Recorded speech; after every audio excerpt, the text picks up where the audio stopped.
আসসালামু আলাইকুম। আশা করি আল্লাহর রহমতে সবাই ভালো আছেন। আমার বেবির ডিম অনেক পছন্দ, বাট ডিমের কুসুমটা তেমন একটা খেতে পারে না, মুখ থেকে বারবার পড়ে যায়।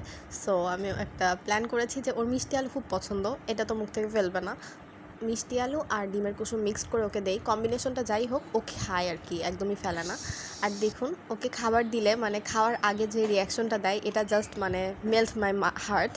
সো দেখুন যে ও হ্যাপি হয়ে খাওয়ার চেষ্টা করছে।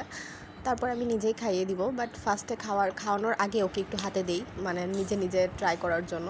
এই যে দেখতে পাচ্ছেন কীভাবে হাসছে, মানে খুশি হয়ে। মেনলি ওর জন্য একটু বেশি বেশি করেই খাবার আনি, ও পুরাটা খায় না, আমি বাকিটা খেয়ে নেই, বাট ওকে সুন্দর করে গুছিয়ে দেই, ও যেন মানে খাওয়ার চেষ্টা করে। যতটুকু খাই আর বাকিটা আমি খেয়ে নেই। আর এখানে গরমের দিন, সো শশা দিয়েছি, শশাও খুব পছন্দ করে, সুন্দর করে খায়।